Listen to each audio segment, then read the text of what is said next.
Hello, जय हिंद साथियों। आज अपन पढ़ेंगे पिछड़ा वर्ग।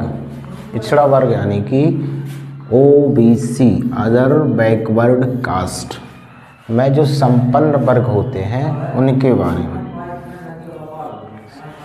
वैसे तो अपन जानते हैं कि संविधान में सभी को बराबर का अधिकार प्राप्त है, सही बात है। संविधान में कहा भी गया है कि संविधान सबके लिए बराबर है, लेकिन कुछ स्थिति में संविधान को भी अपना नियम बदलना पड़ता है, जो समाज आर्थिक रूप से, क्योंकि हमारा देश जो है देश जाति धर्म के आधार पर चलता है ज़्यादा, तो इसलिए कुछ जातियाँ सामाजिक रूप से पिछड़ गई हैं। पिछड़ जो गई हैं उनके लिए एक अलग से व्यवस्था की गई है। पिछड़ी हुई जातियों के लिए SC वर्ग है, ST वर्ग है, पिछड़ा वर्ग है, उनके लिए तो उनके लिए कहा गया है ये पिछड़ा वर्ग, पिछड़े वर्ग। तो ये अदर बैकवर्ड कास्ट यानी कि पिछड़ा वर्ग के लिए, ठीक है। तो वैसे तो अब अनुसूचित जो नहीं OBC के लिए आरक्षण की व्यवस्था है, लेकिन किन स्थितियों में उनका आरक्षण खत्म हो सकता है उनके बारे में आज चर्चा करें। उन्हें कहते हैं क्रीमी लेयर या पिछड़ा वर्ग में संपन्न वर्ग, ठीक है। ऐसी कौन कौन सी स्थितियां हैं जहां पर इनका पद संपन्न, जिनका जो आरक्षण समाप्त हो सकता है, आरक्षण खत्म हो सकता है, उसके बारे में आज चर्चा करें। पहला नियम या पहली शर्त जो है कि जो व्यक्ति संवैधानिक पद पर आसीन हो गया, संवैधानिक पद के जो चुनाव जीतकर किसी पद पर आ गया, जैसे कि सरपंच, विधायक, MLA, MP, राष्ट्रपति, प्रधानमंत्री, ठीक है। इन पद पर कोई अगर इलेक्शन जीतकर पहुंचता है पिछड़ा वर्ग का, तो उसका पिछड़े वर्ग को जो लाभ होते हैं वह लाभ समाप्त हो जाएंगे। तो पहली शर्त ये, ठीक है। दूसरी शर्त, जिन बच्चों के जो पेरेंट्स जो है, माता पिता हैं, इनमें से कोई भी एक सरकारी पद पर पहुंच गया हो, कोई भी माता पिता में से कोई भी, उनके बच्चे अगर फॉर्म डालते हैं किसी भी जॉब में, तो उन्हें OBC आरक्षण का लाभ नहीं मिलेगा। OBC रिजर्वेशन का जो लाभ है वो नहीं मिलेगा, माता या पिता कोई।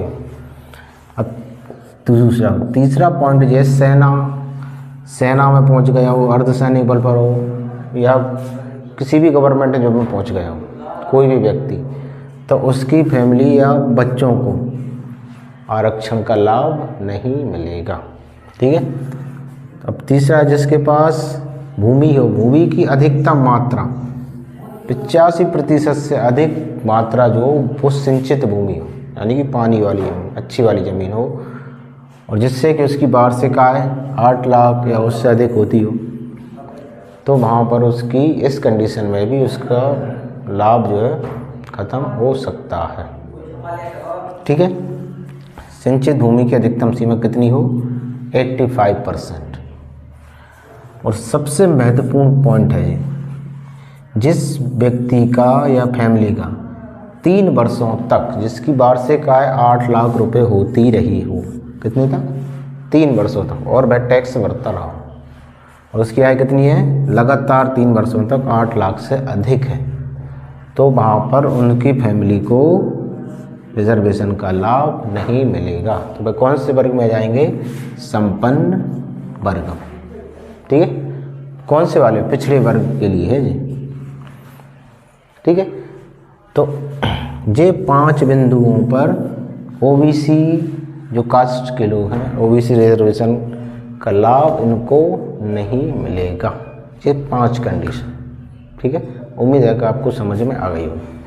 देखिए, संविधान कहता है कि सब बराबर है, सब बराबर है, संविधान, सही बात है, संविधान की नहीं, लेकिन संविधान की जो नियम है उनका दुरुपयोग किया जाता है, उसका सही उपयोग नहीं किया जाता, इसलिए गड़बड़ हो जाती, ठीक है। संविधान के लिए, लेकिन कुछ कुछ परिस्थितियों